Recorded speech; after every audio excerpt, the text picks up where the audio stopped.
Aujourd'hui est un dimanche spécial.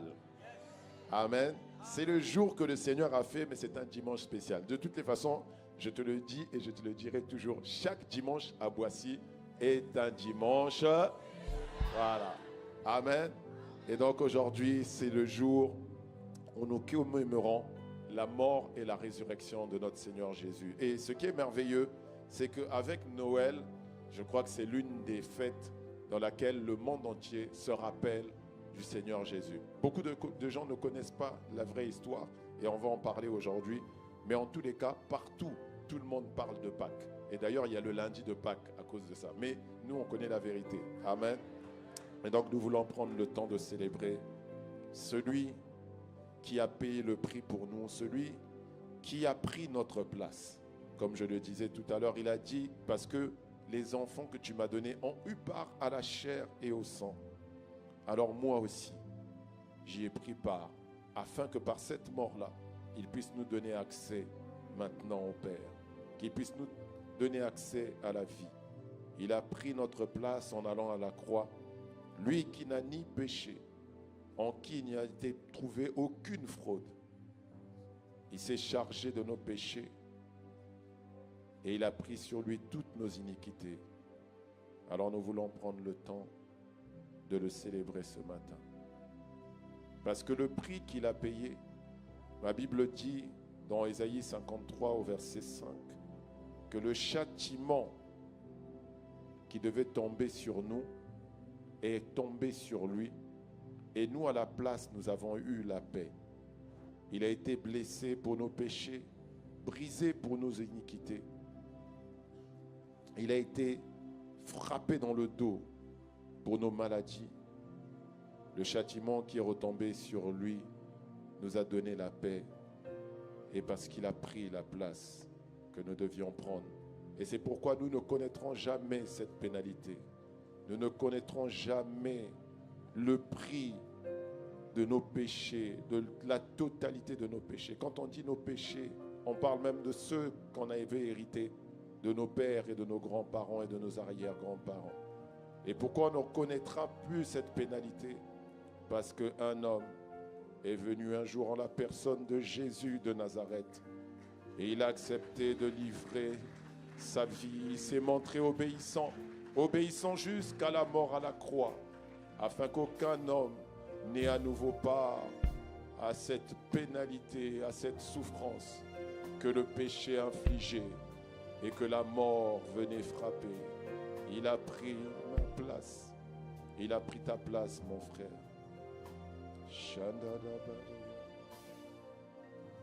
Je ne peux imaginer combien ça coûterait. À la croix, il a pris ma place. Un Dieu s'est donné. Je ne peux imaginer combien ça coûterait. À la croix, il a pris ma place. Un Dieu s'est donné. Je ne peux imaginer combien ça coûterait. À la croix, il a pris ma place. Un Dieu s'est donné. Le peuple peut monter. Je ne peux. Combien?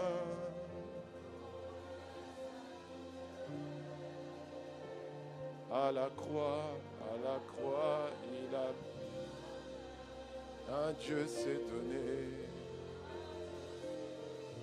Je ne peux imaginer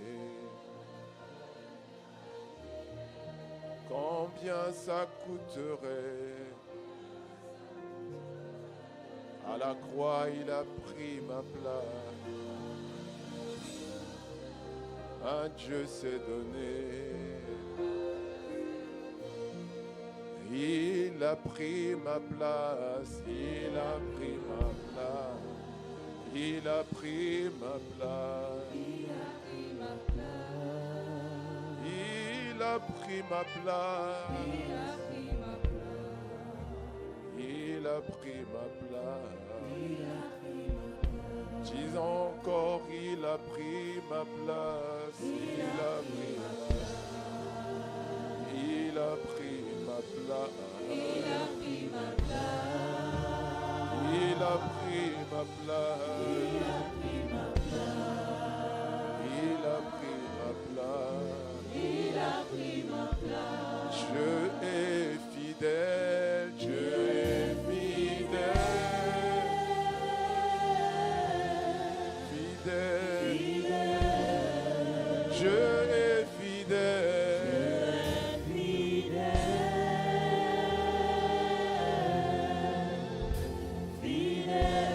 Mon Jésus est fidèle. Mon Jésus est fidèle. Mon Jésus est fidèle. Mon Jésus est fidèle. Il est fidèle.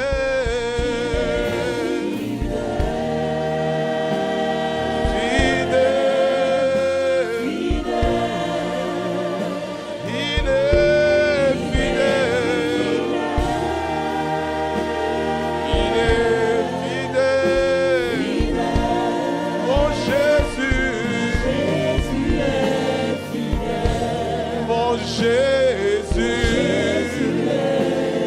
Mon Jésus est fidèle. Mon Jésus est fidèle.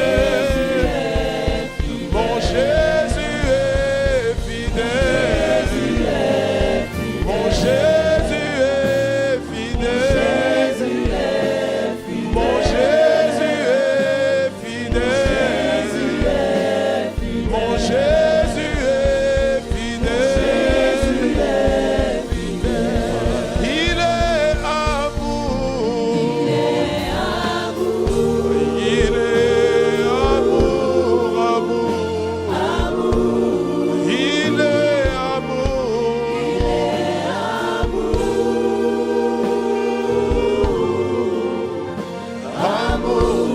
Mon Jésus est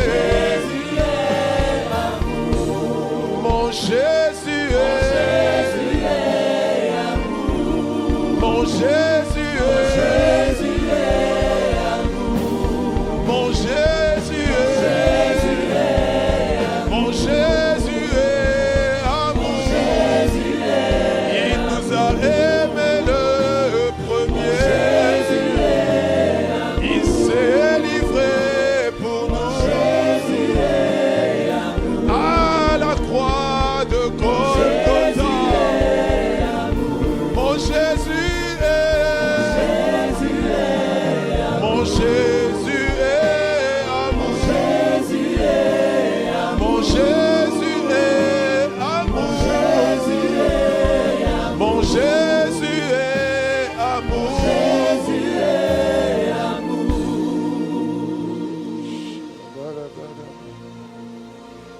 Seigneur, nous voulons prendre le temps d'apprécier le sacrifice que tu as fait à la croix.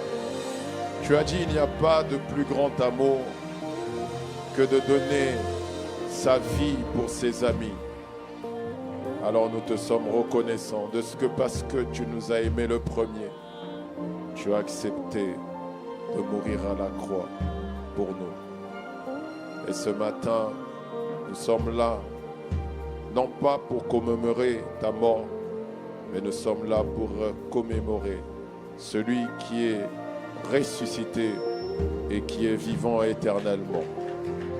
Alors reçois les honneurs qui te sont dus, reçois les acclamations qui te sont dues, reçois l'appréciation qui t'est due.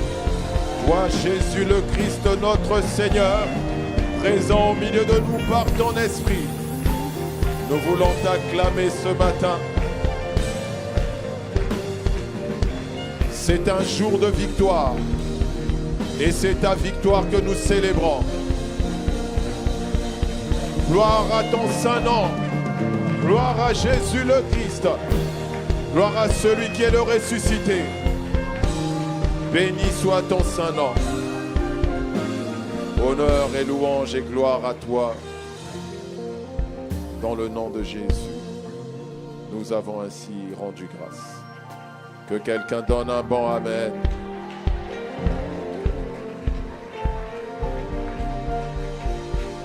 Seigneur, ce matin, nous te laissons conduire ce moment. Alors que tu es présent par ton esprit, dispose-nous pour ce temps. Dispose-nous pour la parole qui va être libérée. Ouvre nos esprits afin que nous puissions comprendre ce qui va être dit. Tu sais que la capacité à comprendre ces choses ne peut être faite par notre intellect. Car Paul a dit que c'est spirituellement qu'on discerne ces choses. Alors, dispose chacun de nous et qu'il y ait une terre qui produise 30 fruits, une autre 60, une autre 100. Mais qu'en tous les cas, personne ne sorte d'ici stérile. Alors merci Seigneur pour ta présence. Au nom de Jésus, nous avons ainsi prié. Que quelqu'un donne un bon Amen. Est-ce que tu peux donner un meilleur Amen que ça?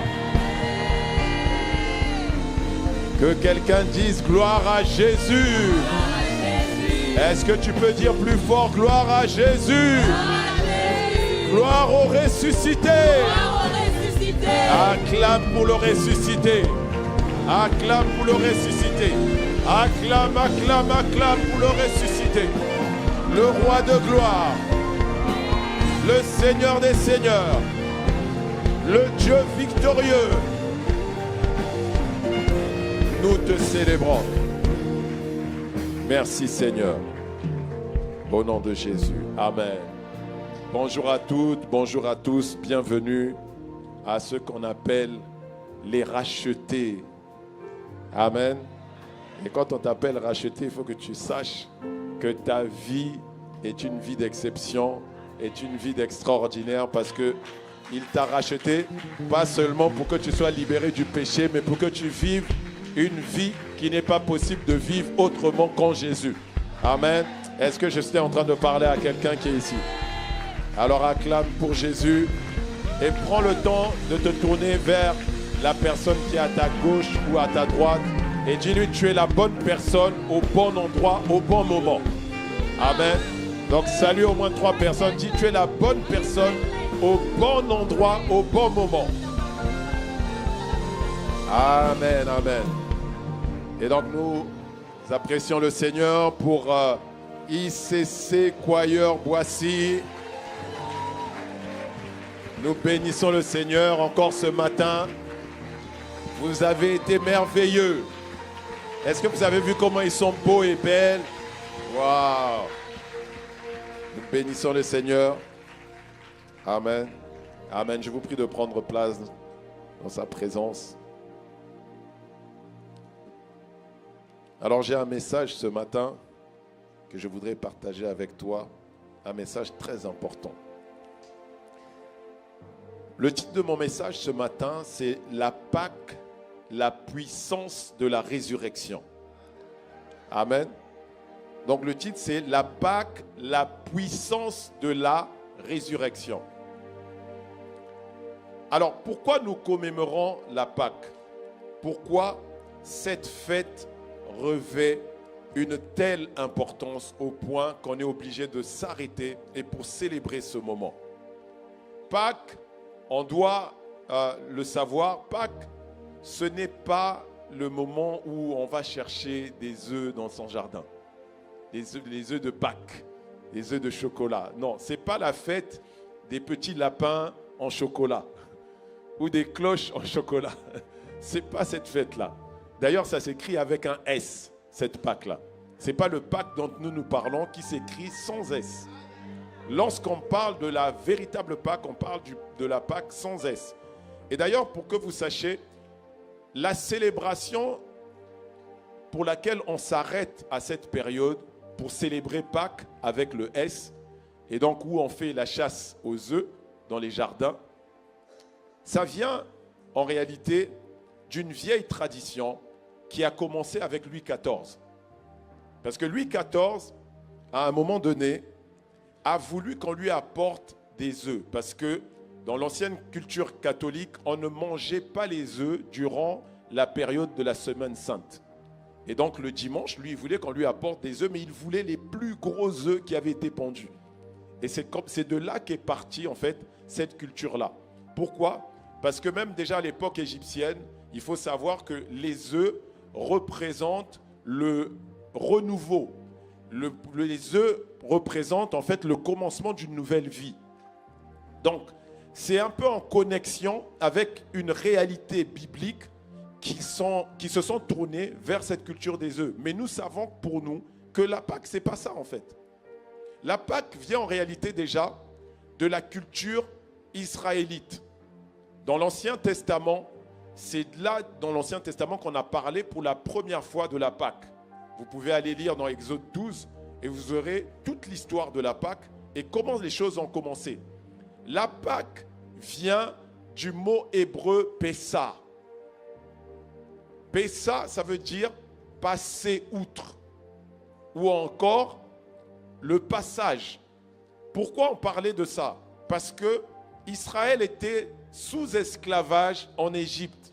Ils étaient tenus par les puissances égyptiennes dans l'esclavage, fouettés journellement, travaillant durement, construisant des édifices pour lesquels ils n'avaient aucun bénéfice. Ils étaient malheureux, souffrants. Le peuple qui avait été promis à vivre dans la prospérité, dans l'abondance, selon la promesse de l'alliance avec leur père Abraham, Isaac et Jacob, était en train de souffrir en Israël pendant 400 ans. Ils n'avaient aucune liberté.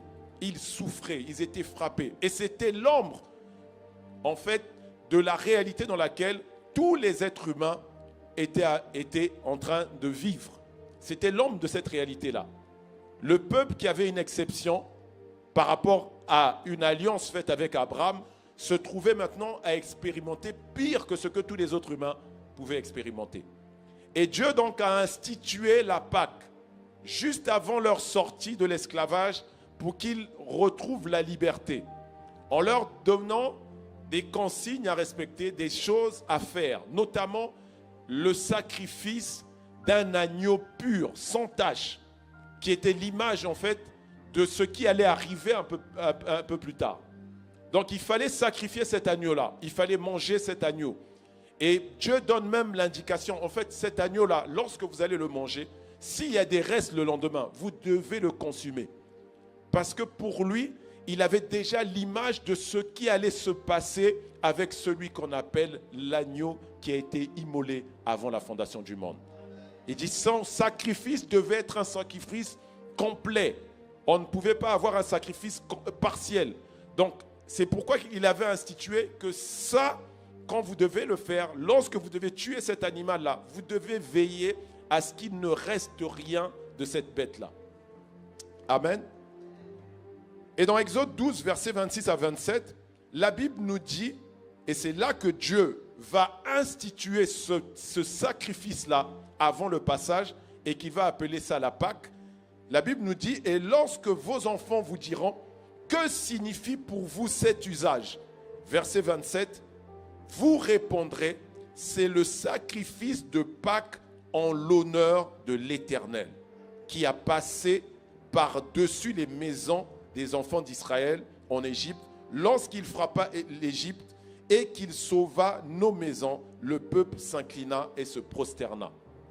Parce qu'une des choses qu'il avait demandé, c'est que le sang de ces agneaux soit retiré. Donc il fallait la bête qui devait être mangée, mais il y avait aussi le sang. Ok? Et le sang devait être mis sous les linteaux des portes pour que l'ange de la mort, lorsqu'il passerait, ne tue pas, ne détruise pas les vies des enfants d'Israël, mais qu'il détruise tous les autres, qui était aussi un présage pour vous montrer que ce moment-là allait arriver pour que la puissance des ténèbres soit détruite. Oh, mais je croyais que j'étais en train de parler à quelqu'un.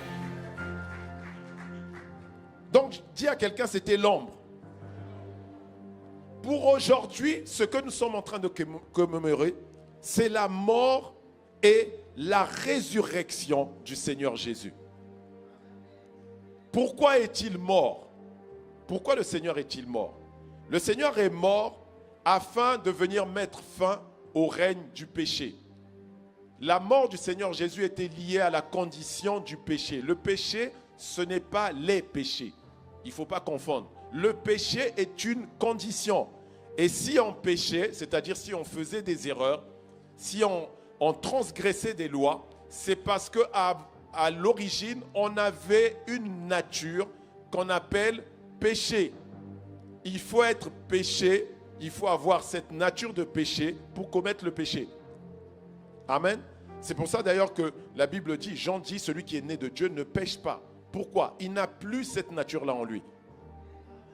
Donc quand il dit ça, ça veut dire qu'il ne peut plus pratiquer le péché. Dis Amen. Alors il est mort afin de mettre fin au péché. Et même sa mort est un miracle. Vous savez, il y a des choses, quand je lis la Bible, je peux vous assurer, ce livre-là est un livre puissant. Parce que je n'ai jamais vu un livre avec une aussi grande précision. Des choses annoncées avant les temps vont s'exécuter. Encore, si le Seigneur Jésus avait pris tout le monde, dit à Pilate, écoute, fais ça, parce qu'il faut que ça fasse comme ça. Qu'il ait pris les sacrificateurs pour leur dire, faites ça, parce qu'il faut que ce soit fait comme ça. Là, je dirais, bon, ok, c'est des choses arrangées. Mais quand vous voyez la précision des choses qui se produisent, alors que lui-même est les mains liées et il ne peut plus rien faire, ne peut plus rien décider, qu'il a été condamné, mais que vous voyez que les choses s'exécutent exactement comme Dieu avait établi les choses, vous vous dites là, vraiment, Dieu, ta sagesse est infiniment variée.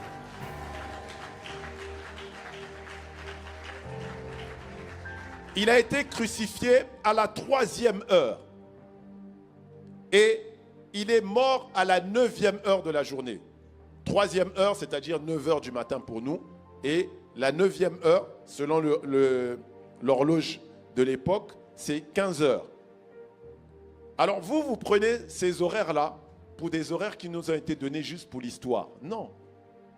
La Bible nous montre que lorsqu'était fait le sacrifice dans l'ancien temps pour le pardon des péchés et pour la rémission des péchés, on faisait une offrande avec 2 agneaux.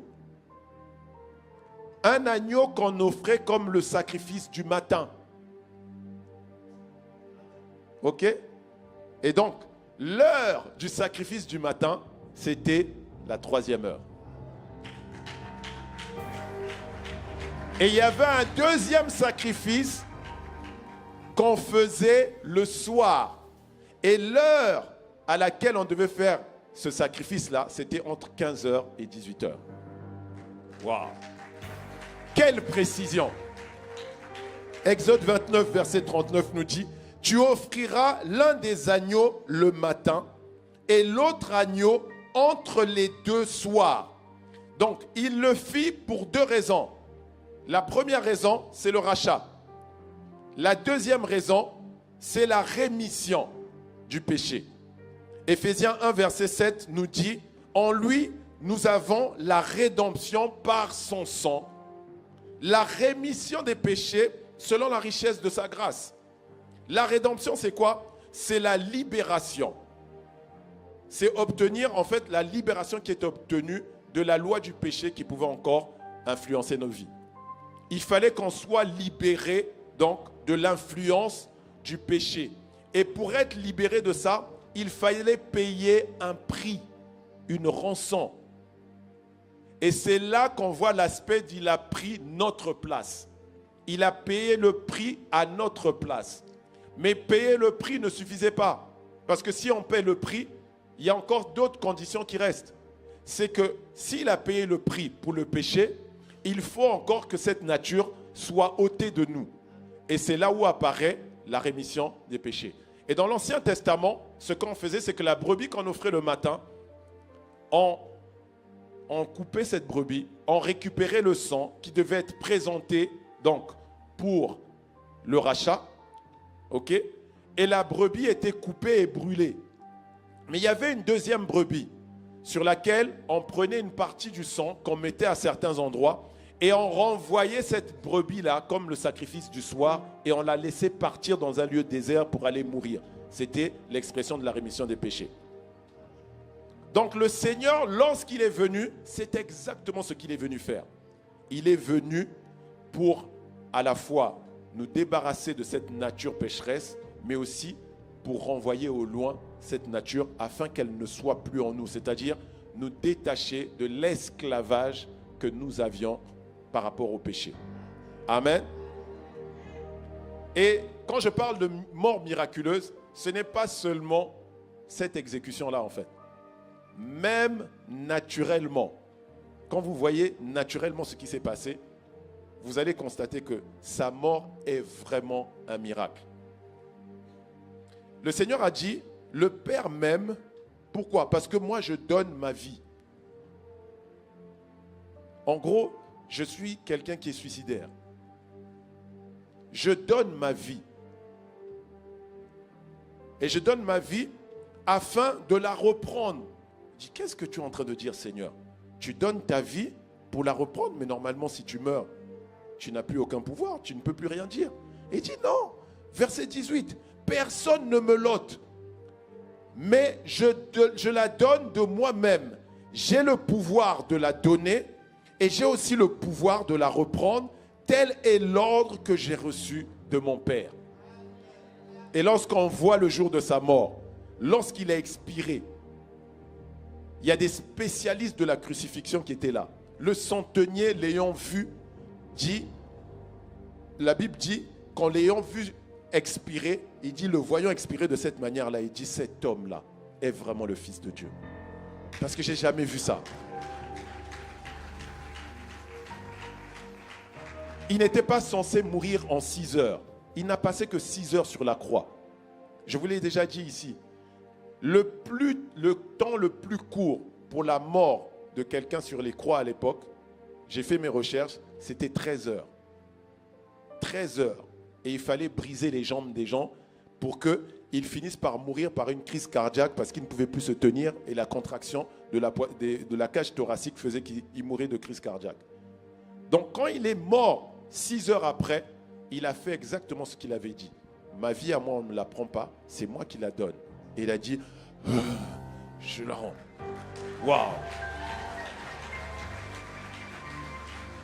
Mais bien aimé, je voudrais ce matin que tu comprennes quelque chose. Lorsqu'on commémore la mort, la majorité du temps, notre regard est porté vers la croix. On tourne notre regard vers la croix, les 7 fois où le sang du Seigneur a coulé. Mais on ignore une chose. Il a dit, j'ai le pouvoir de donner ma vie et j'ai aussi le pouvoir de la reprendre. Donc la partie qu'on oublie et qu'on délaisse souvent, c'est après la croix. La croix déjà est une grande œuvre. Dis à quelqu'un, la croix est une grande œuvre. Mais Pâques, ce n'est pas uniquement la croix. Le Seigneur Jésus lui-même l'a dit. Matthieu 17, versets 22 à 23, regardez. Il dit, pendant qu'ils parcouraient la Galilée, Jésus leur dit, le Fils de l'homme doit être livré entre les mains des hommes. Verset 23, ils le feront mourir. Et le 3e jour, il ressuscitera. Ils furent profondément attristés parce qu'ils n'avaient pas compris. Normalement, s'ils avaient compris, ils se seraient réjouis de ce qu'il allait mourir. Mais quand il a dit, je vais mourir et le 3e jour, je vais ressusciter, pour eux, c'était quelque chose qui était impensable. Quelqu'un qui meurt et qui ressuscite. Et je crois même, ça c'est ma croyance, je crois même que le Seigneur a fait exprès de leur montrer qu'il avait cette capacité-là, en allant ressusciter Lazare le 4e jour. Ouais. Vous voulez que je vous dise pourquoi je crois ça? Pasteur Jesse vous l'a dit dimanche dernier. J'ai fait une formation d'hébreu biblique. Et j'ai découvert dans cette formation-là qu'il y a dans la coutume juive de l'époque, on croyait qu'une personne qui était morte avait son âme qui demeurait encore au milieu de nous pendant 3 jours. Après 3 jours, c'était fini. Cette âme-là ne pouvait plus revenir. Donc le Seigneur Jésus a attendu jusqu'au 4e jour pour leur prouver qu'il était la résurrection et la vie. Ah, est-ce que... Je ne sais pas comment tu es en train d'acclamer. Je crois que tu ne réalises pas qui il est. Je suis la résurrection et la vie. Donc pour venir vous prouver que même ce que vous ne croyez pas est possible. Quelqu'un qui est mort, et vous tous vous êtes certains qu'il n'y aura plus rien. Il y avait des pharisiens qui étaient là. Il dit maintenant, ça fait 4 jours, oui. Il est pourri. Il dit oui. Il dit maintenant, Lazare, sort. Voilà. Et ma Bible dit, et le mort sortit. Ah! Il était en train de faire une démonstration de puissance pour vous montrer que j'ai le pouvoir, moi, de ressusciter qui je veux, quand je veux. Et je vais le faire avec moi-même. Je ne vais pas le faire avec quelqu'un d'autre. Les disciples n'ont pas compris ça. Ils se sont attristés. Et lorsqu'il est ressuscité, regardez un peu. Ils vont comprendre les choses après la résurrection. C'est-à-dire, même quand le Seigneur est mort, ils ne s'attendaient plus à son retour. Après la résurrection, Luc 24, versets 44 à 47. Regardez, puis il leur dit, c'est là ce que je vous disais lorsque j'étais encore avec vous. Je vous en parlais, mais vous n'étiez pas en train de me croire. Qu'il fallait que s'accomplisse tout ce qui est écrit de moi, dans la loi de Moïse, dans les prophètes et dans les psaumes, verset 45. Regardez, il était obligé de faire quelque chose pour leur permettre de comprendre maintenant. La Bible dit, il leur ouvrit l'esprit, afin qu'ils comprissent les Écritures. Verset 46, et il leur dit, ainsi il est écrit de Christ, que le Christ souffrirait, et qu'il ressusciterait des morts le 3e jour. Verset 47. Et que la repentance et le pardon des péchés seraient prêchés en son nom à toutes les nations, à commencer par Jérusalem. C'est pourquoi tu dois aller annoncer la bonne nouvelle. C'est pourquoi tu ne peux pas te taire. Parce que ce qu'il a dit, il l'a fait exactement comme il l'a dit. Et tu dois aller l'annoncer. Tu dois aller dire aux gens, oui, on peut mourir, mais on peut recommencer. Pourquoi ? Parce que cette puissance, elle est en Jésus-Christ. C'est le renouveau. C'est ça la puissance de la résurrection. Il a été ressuscité afin d'emmener une réalité qui n'existait pas encore. Il est celui que la Bible appelle le premier-né de tous les ressuscités. Colossiens 1, versets 15 à 18 nous dit, il est l'image du Dieu invisible, le premier-né de toute la création. Comme si ça ne suffisait pas. La Bible nous dit, car en lui ont été créées toutes les choses qui sont dans les cieux et sur la terre, les visibles, les invisibles, trône, dignité, domination, autorité. Tout a été créé par lui et pour lui. Verset 17, il est avant toute chose et toute chose subsiste en lui. Verset 18, il est la tête du corps de l'Église. Il est le commencement, le premier-né d'entre les morts, afin d'être le premier en tout. Ah! Le premier-né d'entre les morts. Je comprends, il y a quelqu'un qui n'est pas encore en train de comprendre. Il est le premier-né d'entre les morts. Or, la Bible dit dans 1 Jean 4, verset 17 plutôt, il dit, tel il est, tel nous sommes aussi. En fait, il est en train de te dire quoi? Quand il dit il est le premier-né d'entre les morts, ça veut dire qu'il est lui-même celui qui a inauguré pour la première fois un type d'être humain qui n'a jamais encore été vu, jamais encore été connu, qu'on appelle la nouvelle créature. Oh, est-ce que je suis en train de parler à une nouvelle créature en ce lieu? Il est venu révéler en premier la nouvelle créature. Oh Seigneur, pendant 40 jours, le Seigneur Jésus est apparu avec une vie qui n'est pas la vie que nous avons naturellement. Il est apparu avec le même corps. Que quelqu'un dise le même corps. Il n'avait pas un autre corps, il avait le même corps. Il a montré à ceux qui doutaient, regardez mes mains, il y a des trous, vous ne voyez pas? C'est le même corps. Tu doutes. Pourquoi tu doutes? Regarde mes mains, il y a des trous. Regarde mon côté. Regarde mes pieds. Le même corps. Il est apparu avec. Mais avec quelle vie tu vis? Il n'y a plus de sang en toi. Quelle est la vie que tu as? Une vie qui n'a pas encore été vécue. On appelle la vie du ressuscité. Il vivait avec la vie du ressuscité. Il est venu devant eux, il leur a montré. Et comme ils doutaient, dans Luc 24 toujours, au verset 39, regardez, il dit, voyez mes mains et mes pieds. Au cas où vous douterez, voyez mes mains et mes pieds. C'est bien moi, touchez-moi. Et voyez, un esprit n'a ni chair ni os. Ah, Seigneur, de quoi tu es en train de parler? Tu me parlais de chair et de sang, maintenant tu parles de chair ni os. Comme vous voyez que j'ai chair et os. De quoi tu es en train de parler? Il parle de la dimension de la nouvelle créature. La nouvelle créature, on la regarde avec la chair et les os.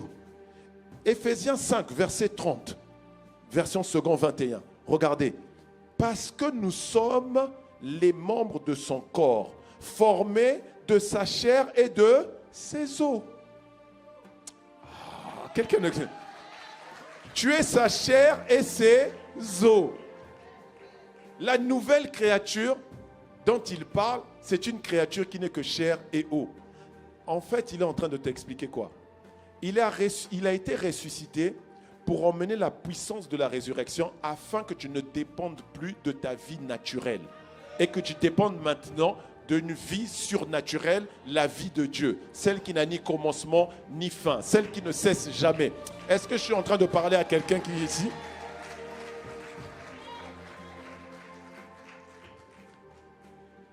La puissance de la résurrection, c'est celle qui a rendu possible la nouvelle création. La nouvelle création, c'est quoi? C'est plus que Superman. Oui, c'est plus que Superman. C'est plus que Wonder Woman. Donc, il a créé des super-hommes, des surhommes. C'est ça qu'il a créé. C'est ça la puissance de la résurrection. Tu ne peux plus te voir comme un homme. Tu ne peux plus te voir comme un homme naturel. Non. On a le même corps. Mais dans ce corps-là, il y a maintenant la vie. Ah, je ne sais pas si je suis en train de parler à quelqu'un qui est ici.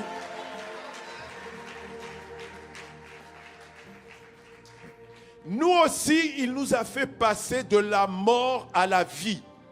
Comme lui-même est passé de la mort à la vie. Éphésiens 2, versets 4 à 6 nous le dit. Regardez. Mais la compassion de Dieu, je lis dans la version Bible français courant, mais la compassion de Dieu est immense. Son amour pour nous est tel que lorsque nous étions spirituellement morts à cause de nos fautes, donc de nos péchés, il nous a fait revivre avec le Christ. C'est par la grâce de Dieu que vous avez été sauvés. Verset 6. Dans notre union avec Jésus-Christ, Dieu nous a ramenés de la mort. Il nous a ressuscités des morts avec lui pour nous faire régner avec lui dans le monde céleste. Maintenant tu règnes, tu règnes, tu règnes, tu règnes, tu règnes. Aïe, aïe, aïe, aïe, aïe, aïe, aïe. Et j'aime bien le langage de Paul. Paul a un langage qui est extraordinaire. Quand je lis ça, tu vois, même tout à l'heure dans mon bureau, quand j'étais là, j'ai commencé à sentir quelque chose vibrer à l'intérieur de moi. La vie de l'esprit était en train de vibrer à l'intérieur de moi. Romains 8, verset 9, il dit pour vous, dis à ton voisin pour toi.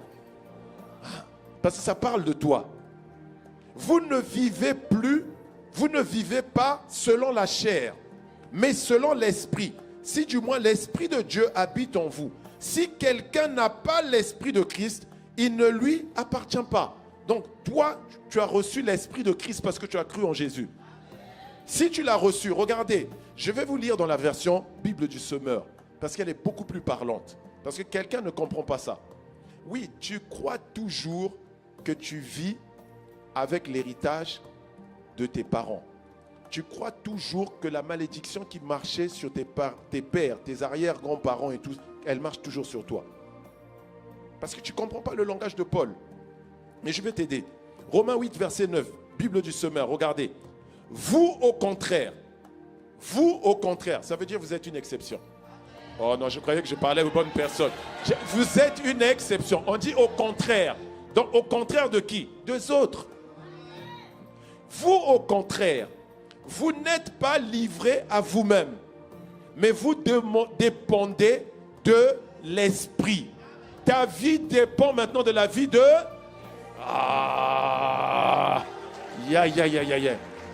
Ta vie dépend de la vie de l'esprit. Je vais t'aider à comprendre.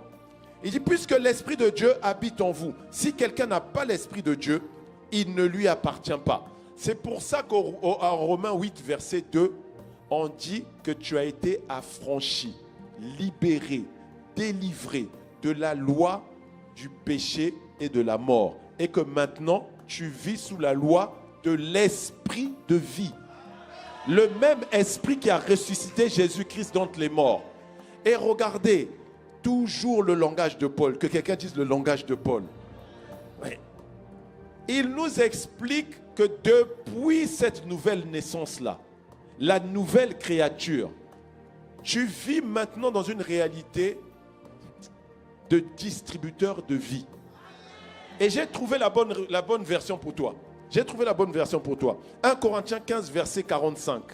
C'est là, quand j'ai lu ce passage-là, dans la version Bible du semeur, c'est quand j'ai lu ce passage-là, j'ai senti quelque chose vibrer à l'intérieur de moi. Tu sais, comme on disait de Jésus, il frémit dans son esprit. J'ai frémi moi aussi dans mon esprit. J'ai dit, oh, aïe. Tu vois, je frémis encore là. L'Écriture ne déclare-t-elle pas?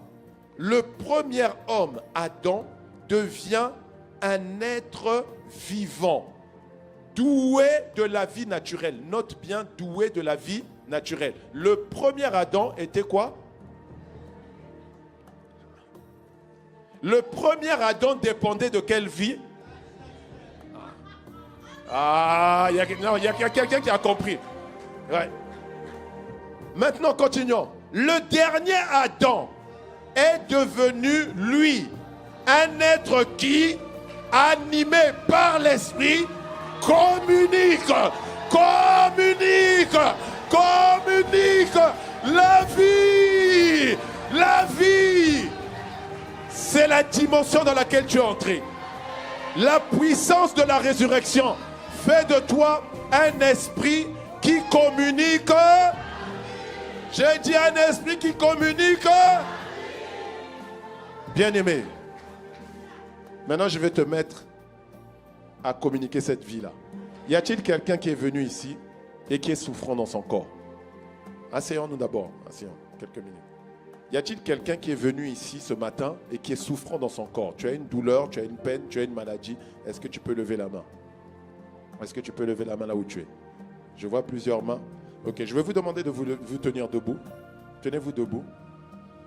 Oui, ici, il y a plusieurs personnes qui ont reçu la vie en eux et qui ont la capacité de communiquer la vie. Alors, vous tous qui êtes près de ceux qui se sont levés, vous allez vous lever et leur demander quelle est leur condition. Et on va prier. On va prier pour eux et communiquer la vie. Demandez-leur quelle est leur condition, de quoi ils souffrent.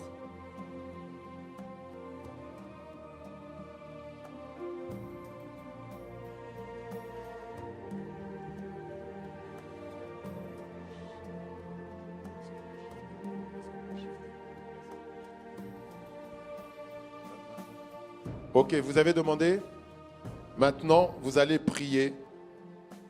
Comme le Seigneur avait dit, il dit, ceux qui croiront en moi, voici les miracles qui accompagneront ceux qui auront cru. En mon nom, il a dit, ils imposeront les mains aux malades et les malades seront guéris. Donc, vous qui êtes autour des malades, vous allez imposer les mains sur eux. Et maintenant, au nom de Jésus, vous allez parler à ces maladies, parler à ces conditions, commander à ces conditions de quitter les corps. Vous parlez aux douleurs, vous commandez aux douleurs de cesser.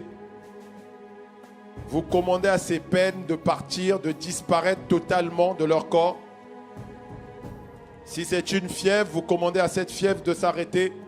Si c'est une douleur, vous demandez à cette douleur de s'arrêter. Si c'est une maladie chronique, vous parlez au sang, vous commandez au sang de recevoir la vie. Commandez au sang de recevoir la vie, au corps tout entier de recevoir la vie. Que chaque fibre de leur corps, que chaque muscle, que chaque os reçoive la vie dans le nom de Jésus. Amen. Alors maintenant, je vais vous demander, donc si vous aviez des douleurs, s'il y a des choses que vous ne pouvez pas faire, commencez à faire ce que vous ne pouvez pas faire. Commencez à faire ce que vous ne pouvez pas faire. Voilà. Commencez à faire ce que vous ne pouviez pas faire. Alors, y a-t-il quelques-uns parmi vous qui avaient constaté que tout a disparu? Ok. Elle ne pouvait pas marcher, maintenant elle peut marcher. Y a-t-il quelques-uns parmi vous qui ont constaté que vous n'avez plus aucune douleur, plus aucune peine? Est-ce que vous pouvez lever la main? Vous n'avez plus rien.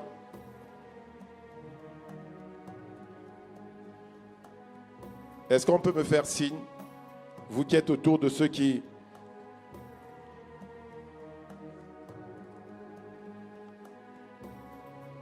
Est-ce qu'il y a des gens qui ont constaté ici? On peut acclamer le Seigneur. Il y a une guérison qui est constatée ici. Il y a une autre guérison là-bas. On peut acclamer le Seigneur. On peut acclamer le Seigneur. Est-ce qu'on peut prendre leur témoignage? Ok. Il y a une autre guérison ici. On acclame le Seigneur. On acclame le Seigneur. Est-ce que c'est comme ça que tu es en train d'acclamer Jésus qui guérit encore? Qui guérit encore? Ok.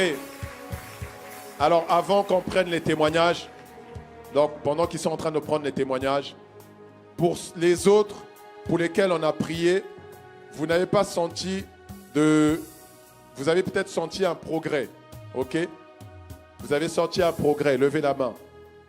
C'est-à-dire, je vais donner un exemple. Vous êtes entre 10 et 0, 10 étant le plus haut niveau de douleur, vous étiez à... Et 0, il n'y a plus de douleur. Vous étiez peut-être à 10 ou à 8 et vous êtes passé à 6 ou 4. Levez la main. Levez la main. Vous avez senti en tout cas une baisse. Là, ok. Là, il y a un changement. Il y a une progression. Ok. Il y avait quelqu'un pour qui on a prié là-bas, non? Oui. Qu'est-ce que vous avez constaté? Non, mais on continue à prier, on n'a pas fini. Hein. Il ne faut pas vous asseoir, on n'a pas fini. Est-ce que vous avez constaté un progrès ou pas? Ou ça n'a pas bougé du tout?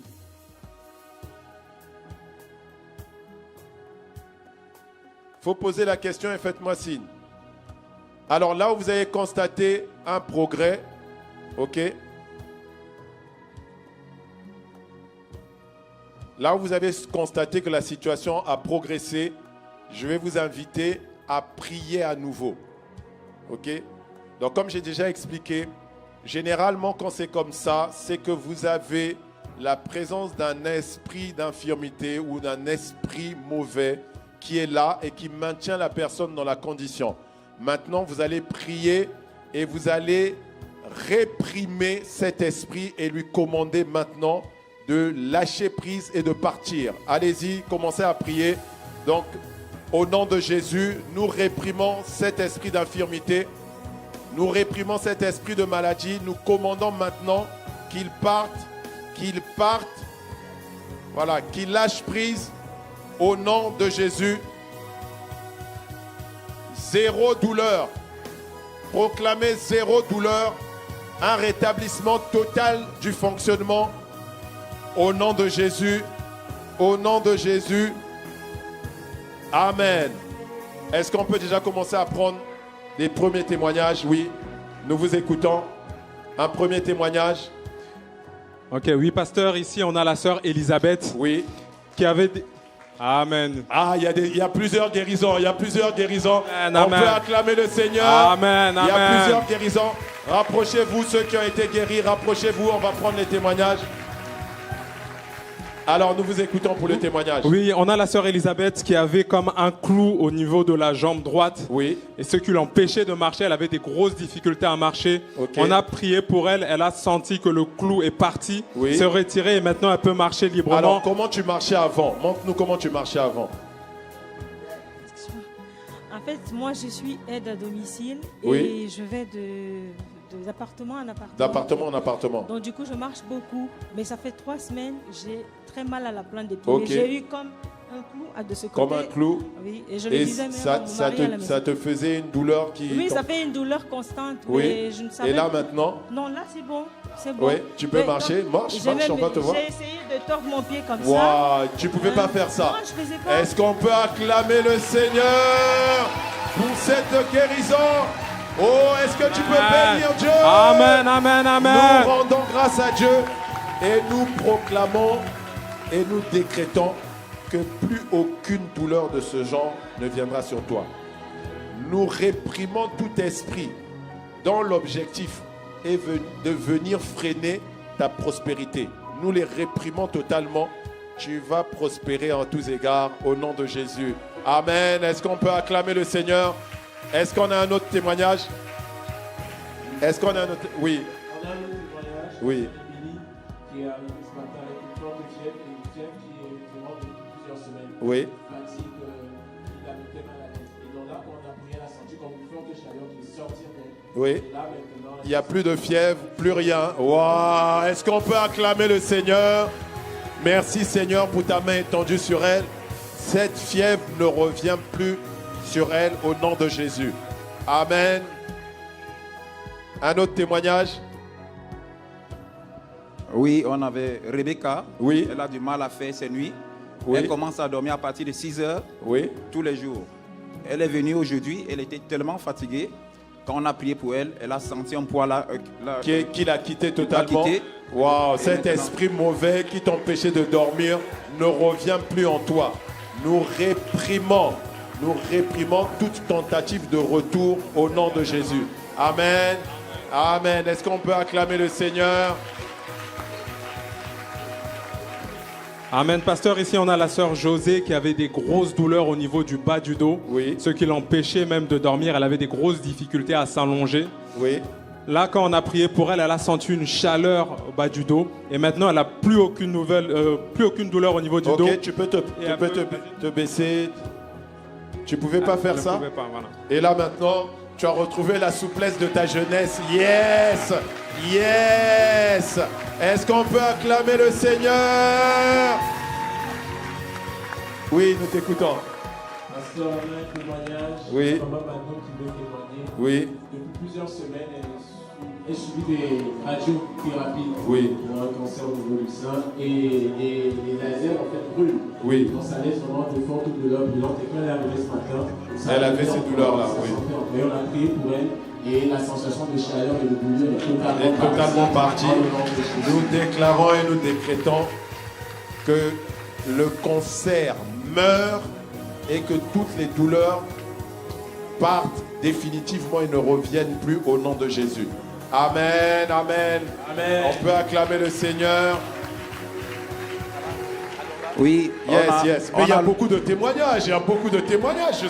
Waouh, waouh, waouh, waouh. on a le cas de, on a Fréjus. Oui. Ça fait 1 an, il avait mal au niveau Au des niveau du cervicales. cou et du au bras, je niveau crois. cervical. Je l'ai vu, je l'ai Exactement. aperçu de loin. Il a fait tous les examens. Oui. Ça n'allait pas. Aujourd'hui, on a prié pour lui et c'est bon. Et c'est bon? Et tu pouvais pas faire ça? Oui, j'ai vu tout à l'heure que tu avais du mal. Et regardez la souplesse qu'il a. Waouh! On peut acclamer le Seigneur. On a encore un témoignage. Yes. La sœur Rita est arrivée avec une douleur au niveau du genou. Oui, j'ai vu qu'elle avait du mal à marcher tout à l'heure. Voilà, elle boitillait. Tu marchais comment tout à l'heure? Montre-nous. Là, elle arrive à marcher. Non, ce là matin. tu marches, mais comment tu marchais tout à l'heure? Voilà. Ouais, montre-nous. Voilà. Ok. Et maintenant? Yes. Et elle n'arrivait même pas à se Wow, baisser, elle tu n'arrivait peux pas à pas se te fléchir baisser. les genoux. Yes. Et ça, c'est un exploit. Oh, acclame Totalement. pour Jésus. Yes. Tu vas te remettre au sport maintenant. Aïe. Alléluia. Un autre témoignage. Oui, pasteur, ici on a la sœur. Pourquoi tu n'acclames pas? Il y a Alléluia. tellement de témoignages. Waouh. On a la sœur Djeneba qui avait des grosses douleurs au niveau de la poitrine, au Oui. niveau du sein droit. Oui. Elle n'arrivait pas à faire ses nuits, donc elle était à chaque fois réveillée au milieu de la nuit. Donc elle est venue ici, on a prié pour elle une première fois. Oui. La douleur s'est un peu atténuée. Oui. On a reprié une deuxième fois et là elle ne sent plus aucune douleur. aucune douleur. Elle dit qu'elle va aller faire des C'est tests, fini. mais elle croit déjà Amen. qu'elle est complètement guérie. Pose ta main, voilà. Dans le nom de Jésus, nous commandons à cet esprit qui était en elle de partir et de ne plus jamais revenir. Nous commandons la mort de toute excroissance, de toute boule qu'il y avait. Nous commandons sa mort, sa destruction, sa disparition au nom de Jésus. Amen. Amen. Est-ce qu'on peut acclamer le Seigneur? Waouh. Mais il y a tellement de témoignages. Oui, pasteur. On a Simon. Oui. Il avait mal au bas du dos. Oui. Et il était incapable de se lever. Il s'appuyait sur ses jambes. Oui. Et même quand il s'allongeait, il avait tellement mal. Oui. Et Et maintenant? maintenant, il peut se courber, il peut faire tout ce qu'il veut. Yes. Il y a des Regarde la choses que tu n'as souplesse. Quelle souplesse. On peut acclamer le Seigneur. Oh, acclame pour Jésus. On y va pour le prochain témoignage. Non, vas-y. Oui. Bonjour pasteur, donc on a Marie-Laure Oui. qui d'habitude porte les appareils pour bien écouter. Oui. Et elle est venue justement en France pour faire les examens pour voir si elle pouvait changer d'appareil. Oui. Et quand vous avez demandé qu'on prie tout à l'heure pour les personnes qui ont des douleurs, là on a prié pour elle et aujourd'hui elle peut mieux entendre Oui. sans ces appareils. Attends. Coupez la musique.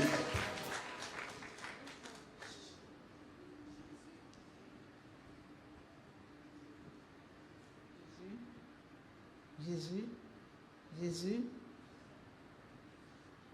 Jésus, Jésus, Jésus, Jésus, Jésus, Jésus, Jésus, Jésus vit, Jésus vit, il est ressuscité.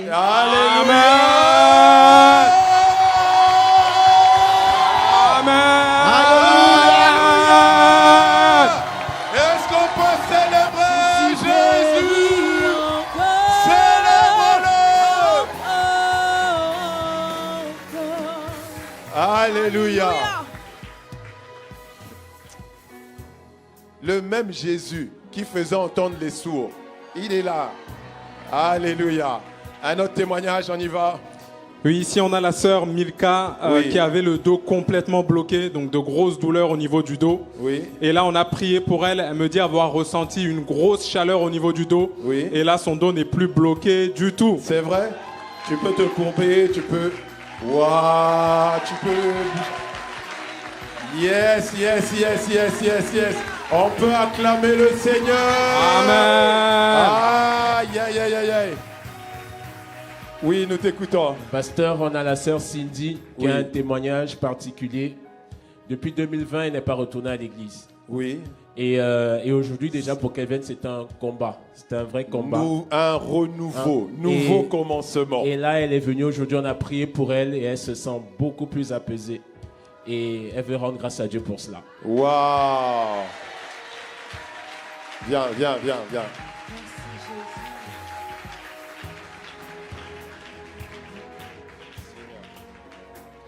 Parce que tu l'as ramené dans ta maison. Je prie maintenant que tu la remplisses de toi. Je prie, Seigneur, que tu la guérisses de ce qui l'a blessée hier. Je la déclare libre de toute forme d'oppression, de toute forme de pression au nom de Jésus. À partir d'aujourd'hui, la main du Seigneur est sur toi. La main du Seigneur te conduit. La main du Seigneur gouverne sur ta vie. Et ce que tu as connu hier, tu ne le connaîtras plus. Attache-toi simplement à cette maison. Amen. Demeure béni.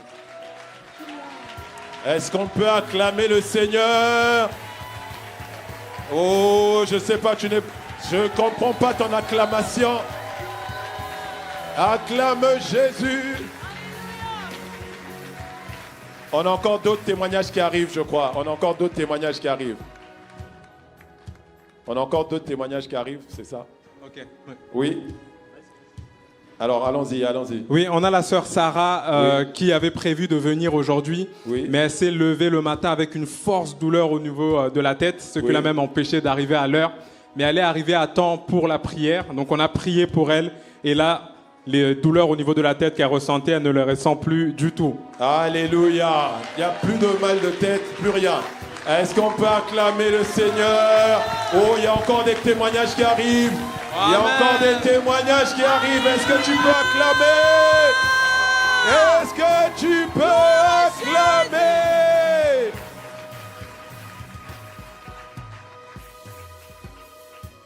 Alléluia. Alors, pour ceux pour qui on avait prié, est-ce que on en est où pour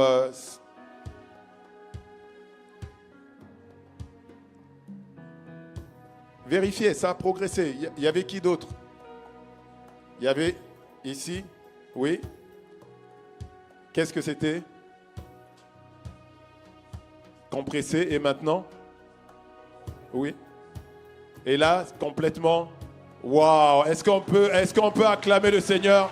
Le Seigneur est encore en train d'agir. Il est encore en train d'agir. Il est encore en train d'agir. Alléluia.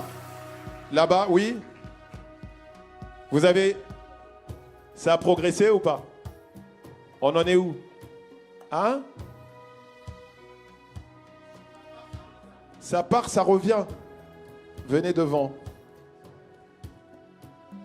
Tu dois partir avec zéro. Zéro douleur. Là, complètement guéri. Complètement guéri. Elle avait mal au bras, complètement guéri. Est-ce qu'on peut acclamer le Seigneur? Est-ce qu'on peut acclamer le Seigneur? Pasteur, il y a la sœur Germaine qui veut témoigner. Depuis le mois de février, elle n'est pas revenue à l'église. Oui. Parce qu'elle était tombée et elle avait eu au niveau du ménisque. Le ménisque était cassé. Oui. Donc, elle avait une fissure.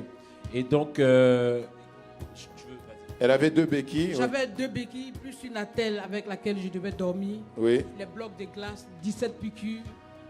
Vos prières m'ont accompagné, ça va. Dieu a fait le miracle, je marche. Je voulais rendre grâce à Dieu, action de grâce à Dieu, lui dire merci. Amen. Seigneur, merci. Attends.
Alléluia. Est-ce qu'on peut acclamer le Seigneur?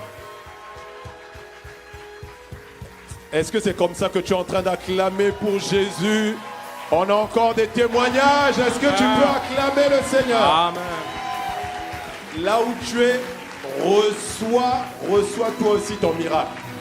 Attendez, je vais vous dire quelque chose. Il y a une des sœurs qui est une des filles de la famille Impact Centre Chrétien Boissy. Lors de la dernière session atmosphère de miracle de guérison, après la session, j'ai dit, comme dans cette même atmosphère-là, tu n'es peut-être pas venu parce que tu as un problème physique lié à ton corps, mais tu as une autre situation. Tu vois, ça peut être une situation administrative, une percée, une élévation, un emploi. Et j'ai dit, reçois ton miracle là où tu es. Elle a dit, moi je reçois. Et elle avait un dossier bancaire qui était bloqué. Et je crois que c'est 3 ou 4 jours après, on l'a appelé pour lui dire, c'est bon. Elle a eu son emprunt.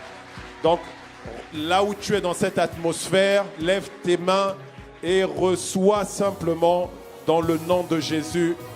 Père, merci de ce que tu réponds maintenant aux besoins de quiconque. Reçois maintenant cette parole en proclamant un Amen vibrant comme le tonnerre.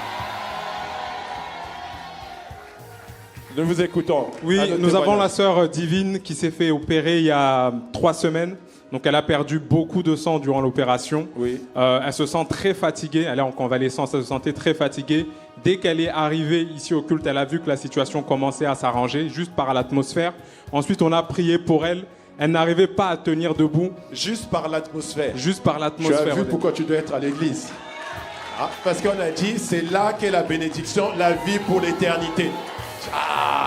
Donc continue. Et on a prié pour elle et à présent, elle peut se tenir debout. Ça fait plus de 5 minutes qu'elle est debout. Oui. Elle ne ressent rien, pas de vertige, pas de fatigue. Pas de fatigue. Un nouveau souffle. Amen. Amen. Viens.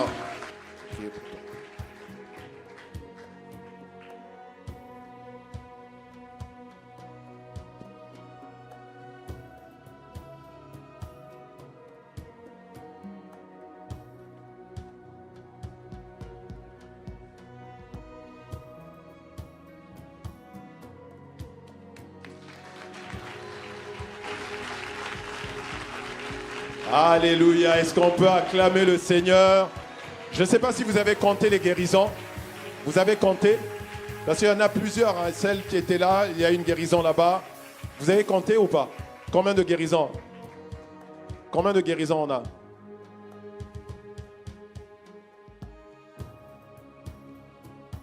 Ah là là. Bon, je vous laisse faire les comptes. Y a-t-il d'autres témoignages? Il n'y a pas d'autres témoignages? Est-ce qu'on peut acclamer le Seigneur? Est-ce qu'on peut se lever et célébrer le Seigneur?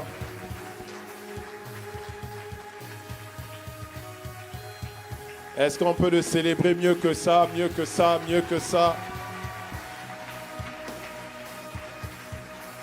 Adieu. Sois la gloire. Adieu, adieu, adieu.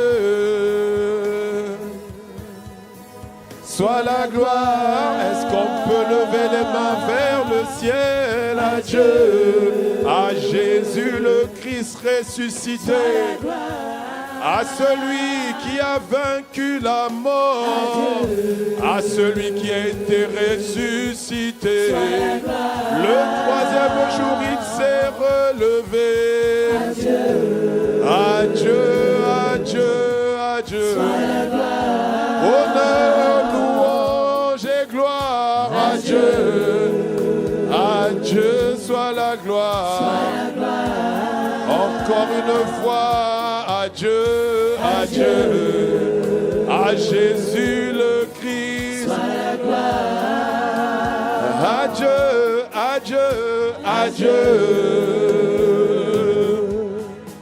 Soit la gloire. Alors acclame pour Jésus. Acclame pour Jésus. Acclame pour Jésus. Alléluia.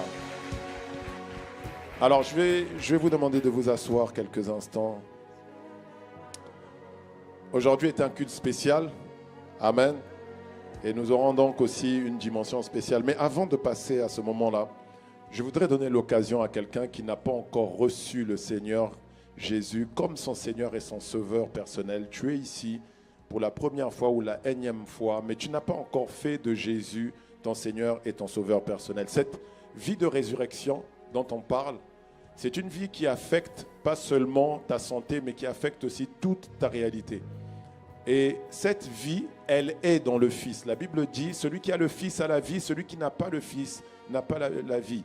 Et nous l'avons vu dans Romains 8, verset 9, celui qui n'a pas l'Esprit de Christ ne lui appartient pas et ne peut pas expérimenter cette vie. Et je voudrais te donner l'occasion à toi qui es ici et qui n'a pas encore reçu le Seigneur Jésus comme ton Seigneur et Sauveur personnel, de pouvoir le recevoir. Si tu es là et que tu ne l'as pas encore fait, est-ce que, alors que nous baissons la tête tous, est-ce que tu peux lever la main parce que tu veux maintenant? Tu as entendu sa voix, comme il est écrit dans la parole, celui qui entend sa voix et qui lui répond, qui lui ouvre la porte, il viendra, il demeurera en lui, il soupera avec lui. Tu es là et tu veux le recevoir, tu ne l'as pas encore reçu. Lève la main là où tu es. Lève la main, il y a une main qui est levée là. Tu n'as pas encore reçu le Seigneur. Je sais qu'il y a plusieurs mains ici qui veulent se lever. Il y a plusieurs mains. Lève la main, toi qui es là. Alors je vais te demander un effort supplémentaire. Est-ce que tu peux te tenir debout? Est-ce que tu peux te tenir debout? Demain n'est qu'une espérance. Demain n'est qu'une espérance. Aujourd'hui est une occasion que le Seigneur te donne de revenir à la vie, de passer de la mort, c'est-à-dire de la condition où tu es esclave du péché, de l'erreur, à passer dans la vie, c'est-à-dire là où maintenant tu reprends le contrôle de ta réalité. Tu es ici, tu n'as pas encore reçu le Seigneur Jésus. Je te donne encore quelques minutes. Prends le temps, lève-toi, ne sois pas gêné de ceux qui sont là. Voilà, il y a quelqu'un qui s'est levé et il y a une autre personne qui s'est tenue debout. C'est le moment. Je sens qu'il y a quelqu'un d'autre. Je suis patient, j'attends. Il y a encore une autre personne qui s'est levée. J'attends pour toi parce qu'il est en train de te tendre la main. C'est toi qu'il veut. Il te veut toi, il ne veut pas quelqu'un d'autre. C'est toi qu'il veut. Il est venu te rencontrer. Alors ne reste pas assis, ne reste pas là. Il est temps de répondre. Je sens sa présence fortement. Il est en train de te parler. Il y a encore au moins une personne. Il y a encore au moins une personne, j'entends dans mon esprit. Il y a encore au moins une personne. Alors je vais vous demander un effort supplémentaire. Vous qui vous êtes tenus debout, venez debout. Il y a une personne, voilà. Il y a une forte présence ici. Il y a une forte présence de sa personne. Venez devant, venez devant, venez devant. Venez devant. Cet esprit qui te tenait te lâche maintenant, maintenant, maintenant, maintenant, maintenant. Il te lâche. Tu es libre. Tu es libre. Tu es libre, j'ai dit. Tu es libre. Et cet esprit ne revient plus jamais en toi. Il ne revient plus jamais en toi. Seigneur, merci.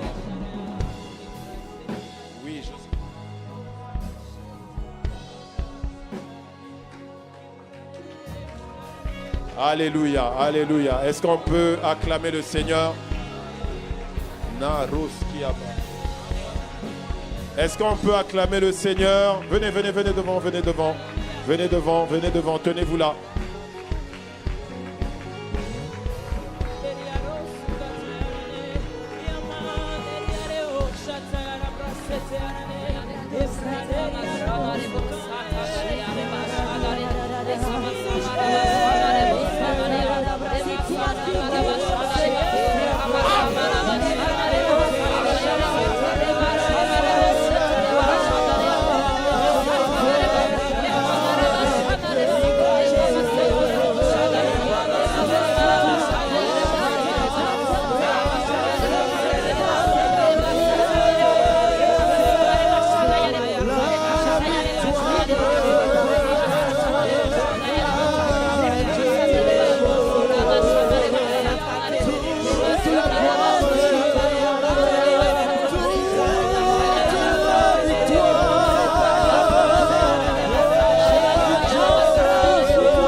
au ciel. Est-ce qu'on peut acclamer le Seigneur?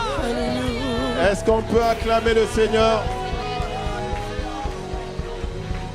Alléluia. Alléluia. Vous pouvez la relever. C'est bon, elle est libre. Amen. Elle est libre. Est-ce qu'on peut acclamer le Seigneur? C'est un nouveau commencement. C'est un nouveau commencement. À partir d'aujourd'hui, tu es libre. Oui, c'est bon, c'est bon. C'est un nouveau commencement. Non, n'ayez pas peur. Elle est en train de tester pour voir si tout va bien. Tout va bien. C'est un nouveau commencement pour toi. C'est un nouveau commencement pour vous tous. Amen. Est-ce qu'on peut acclamer le Seigneur? Vous avez fait le plus beau choix de toute votre vie. Et vous voyez, quoi de mieux que ce jour de la résurrection, c'est-à-dire le jour du renouveau. Parce qu'il y a un jour qui était important, c'est le jour de votre naissance. L'autre jour important, c'est celui-là. Parce que c'est ce qu'on appelle la nouvelle naissance. Aujourd'hui, c'est le jour de la nouvelle naissance. Alors, vous allez donc le faire de manière très simple. Comment on fait pour recevoir le Seigneur Jésus? C'est par une prière qu'on appelle la prière du salut. Okay? Est-ce qu'on peut baisser un peu? C'est un peu trop fort. Merci. C'est par une prière simple qu'on appelle la prière du salut. Okay? Et cette prière-là, c'est simplement d'inviter le Seigneur Jésus dans vos cœurs. Et quand il va venir à l'intérieur de vous, vous allez voir cette vie de résurrection-là va s'allumer et ça va être terrible. Ça va être extraordinaire. Vous ne serez plus jamais les mêmes. Tout ce que je vous demande, c'est de le faire du plus profond de votre cœur, simplement. Okay? Et moi, je vais vous aider.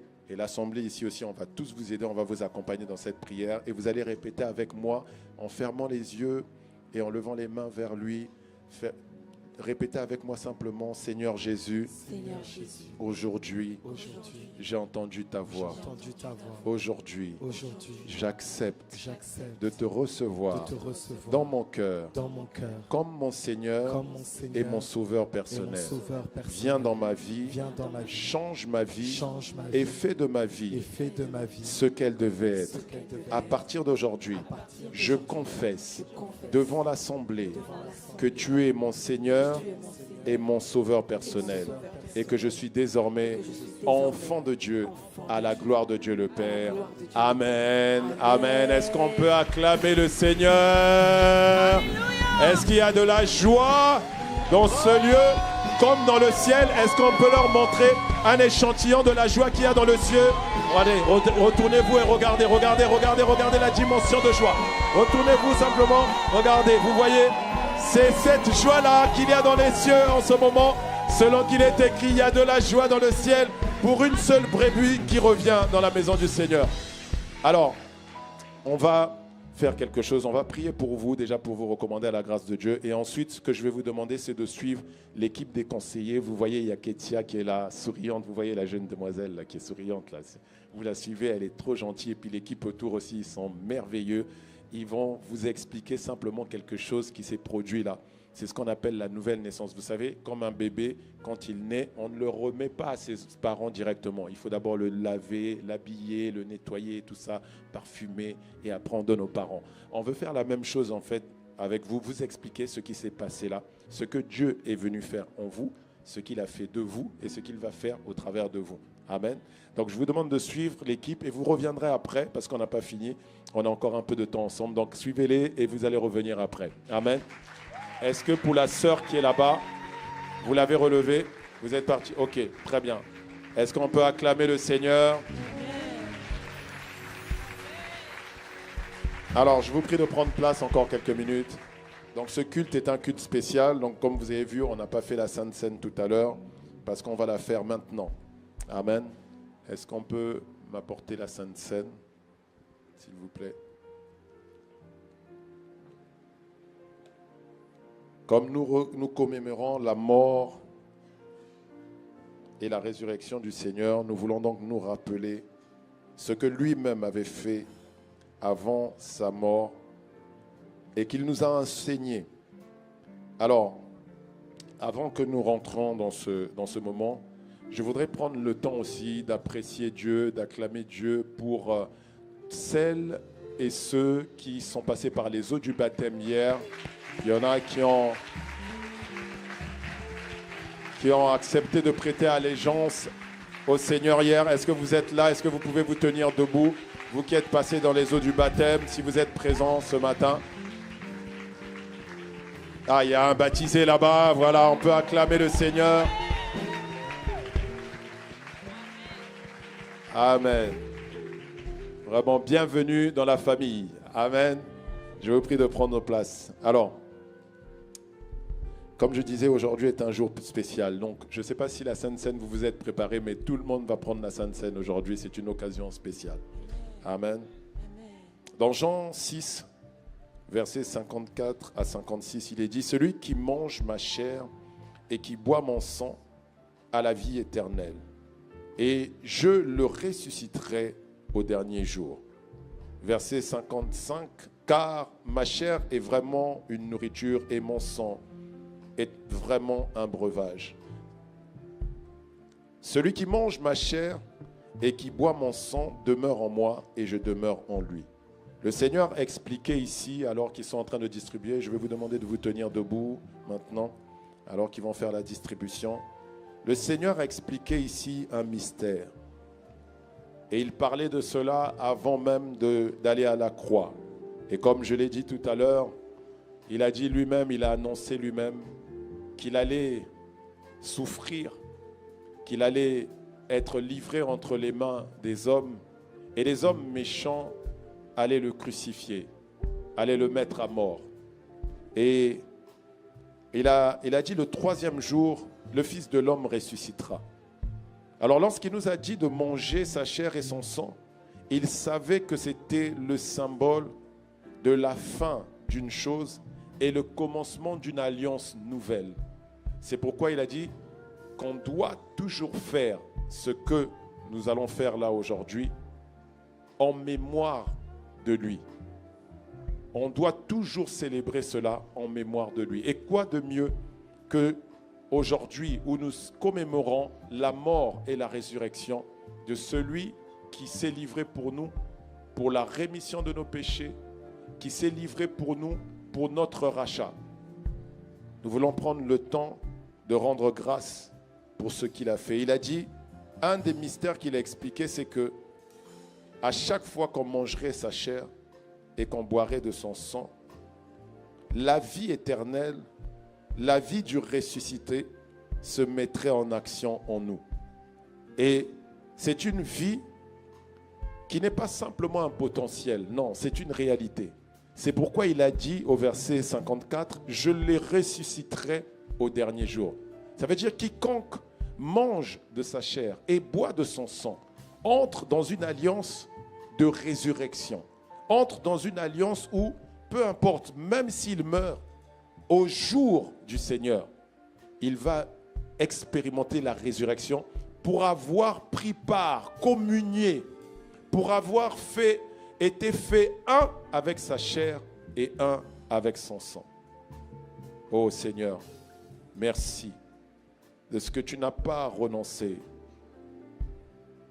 à te livrer toi-même à la croix pour nous. Tu n'as pas daigné regarder à ta propre condition. La Bible dit que tu n'as ni péché et aucune fraude n'a été trouvée sur toi. Tu n'avais aucune raison valable d'aller à la croix. Tu n'avais aucune raison valable de mourir à cause de nos péchés. Et ma Bible me dit que là où le péché avait abondé, c'est-à-dire qu'il y avait des multitudes de péchés que nous avions accumulés, nous étions remplis de manquements, remplis de boue, mais tu n'as pas regardé à cette condition. Au contraire, tu t'es revêtu de la même condition que nous. Et la Bible dit que tu as été tenté en tout point. Et malgré toutes ces tentations, tu n'as jamais cédé. Tu n'as jamais péché.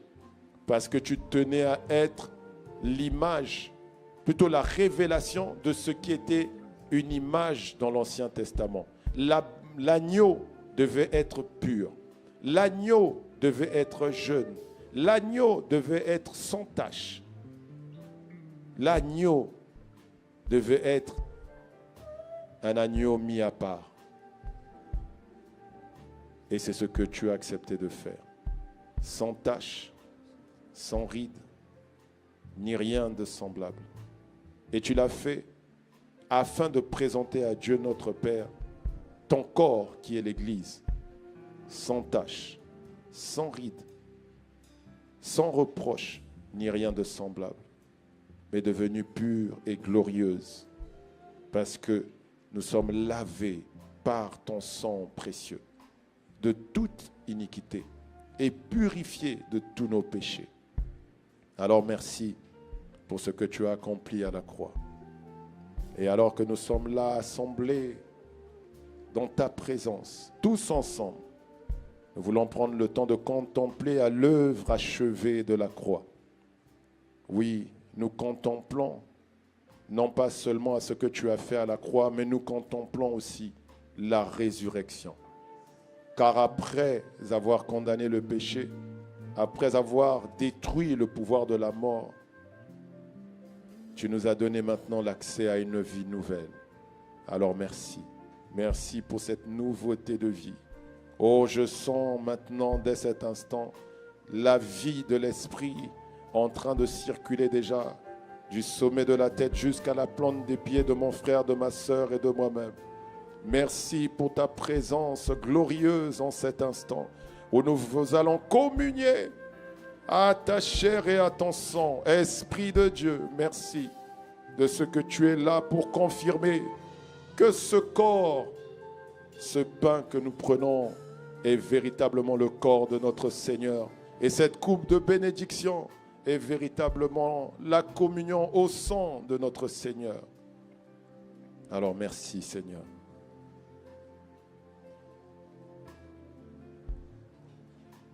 Dans 1 Corinthiens 11, au verset 23, Paul révèle quelque chose qu'il a reçu par révélation à l'église de Corinthe, disant, alors que lui, Paul, n'avait pas participé au repas avec les apôtres, avec les disciples qui étaient dans la chambre haute. Il n'y avait pas participé. Mais le Seigneur, par révélation, lui a montré l'importance de ce repas saint, de ce repas précieux que nous allons maintenant prendre. Il est écrit au verset 23, « Car j'ai reçu du Seigneur ce que je vous ai enseigné. C'est que le Seigneur Jésus, dans la nuit où il fut livré, prit du pain. Et après avoir rendu grâce, il le rompit et dit, « Ceci est mon corps qui est rompu pour vous. Faites ceci en mémoire de moi. Voici le corps de l'agneau. » Prenons ensemble le corps de notre Seigneur.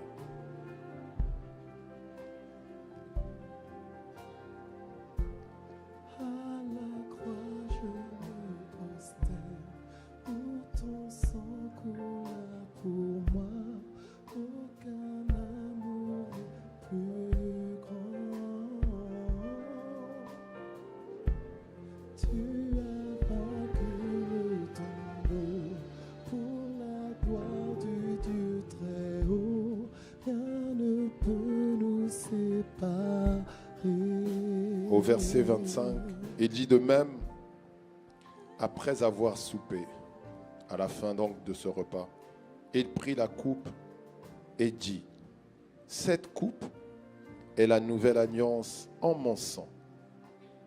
Faites ceci en mémoire de moi toutes les fois que vous en boirez. » Verset 26, il dit, « Car toutes les fois que vous mangerez ce pain et que vous buvez, que vous mangez plutôt ce pain et que vous buvez cette coupe, vous annoncez la mort du Seigneur jusqu'à ce qu'il vienne. » Ce vin, ce sang que nous prenons est le sang de la nouvelle alliance en Jésus-Christ. Et Paul nous instruit ici en nous disant, à chaque fois qu'on fait ça, on annonce sa mort jusqu'à son retour. Parce qu'il y a eu le repas de la Pâque dans l'Ancien Testament. Il y a eu le repas de la Pâque avec les disciples et les apôtres. Et il y a un autre repas qui nous attend. C'est pourquoi nous attendons son retour. Il y a les noces de l'agneau avec l'épouse que nous sommes. Seigneur, Nous te sommes infiniment reconnaissants pour ton corps que nous avons mangé et pour ton sang que nous allons maintenant boire en mémoire de toi. Buvons ensemble le sang de l'agneau. Tu as vaincu le tombeau pour la gloire du Dieu très haut. Est-ce que là où tu es, tu peux simplement élever la voix et rendre grâce pour la vie du Seigneur. Seigneur, nous te rendons grâce pour ta vie qui est maintenant active en nous par la communion au sang, par la communion au corps. Et Père, nous parlons maintenant contre toutes les maladies dites chroniques, toutes les maladies qui sont sourdes, celles dont on ne voit pas les signes à l'extérieur. Nous réprimons ces maladies, nous réprimons ces infirmités, nous réprimons les douleurs, les dysfonctionnements. Nous appelons à tous symptômes de prendre fin maintenant, de cesser maintenant au nom de Jésus. Les symptômes du diabète, symptômes de la tension, symptômes de la dépression, symptômes de toute forme d'oppression cessent maintenant au nom de Jésus. Les symptômes de toute infirmité, toute douleur, toute peine qu'il y avait dans les corps, nous commandons la fin maintenant dans le nom puissant de Jésus. Merci Père. Merci pour les yeux, je vois des yeux s'ouvrir, des gens qui voyaient mal, retrouver une vue naturelle, normale. Je parle maintenant, Seigneur, à quiconque souffrait de migraine, maintenant, qu'il retrouve une santé normale, ces migraines partent au nom de Jésus. Père, merci. Merci de ce que toutes les maladies héréditaires, héritées de nos pères dans la chair et le sang, ces maladies cessent maintenant, les symptômes disparaissent. Je parle au cancer, j'appelle la mort de toute cellule cancéreuse dans les corps au nom puissant de Jésus. Merci Seigneur, tu as vaincu la mort, tu as vaincu le péché. Alors nous recevons ta vie et nous t'acclamons, toi notre Dieu, toi notre Seigneur, pour la vie qui est en nous. Béni sois-tu. Béni sois-tu. Oh, nous te bénissons, nous te bénissons. Merci Seigneur. Au nom de Jésus. Amen.